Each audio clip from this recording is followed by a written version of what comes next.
Retreating Islamist rebels set fire to 2 libraries containing ancient manuscripts as French and Malian troops retook the Malian city of Timbuktu in January 2013. Cushioning the blow of this enormous loss was the discovery that thousands of these priceless manuscripts had already been rescued by local families keen to protect their cultural heritage.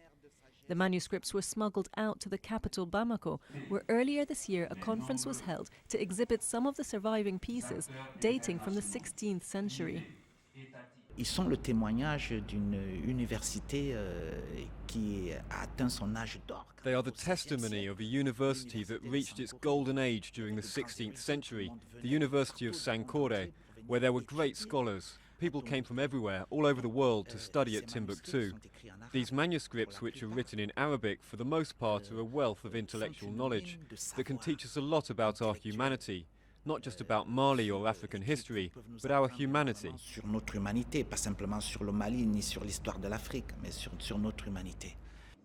Of the small proportion of manuscripts that have been studied so far, topics include religion, jurisprudence, optics, and even conflict resolution. The idea is to find out the contents of these manuscripts, to digitize and make the best possible use of them, because it's true that it constitutes our wealth in Mali, but it's also a global richness.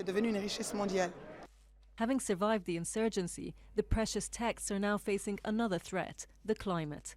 The manuscripts are at risk of rapid deterioration due to the high humidity of the capital, leading conference participants to call for an emergency plan to optimize their storage conditions.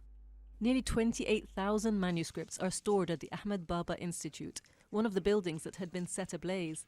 And a project initiated in Timbuktu to digitize the collection is being continued in temporary premises in Bamako.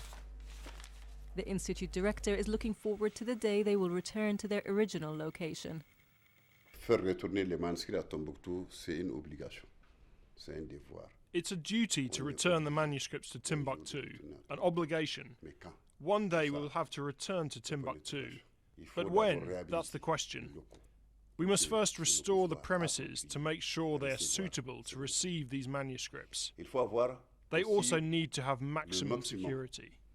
Le maximum de sécurité. Meanwhile, in Timbuktu, 4 libraries are currently being restored. But with the backdrop of the ongoing conflict in the north, the future is far from secure for the return of these ancient manuscripts.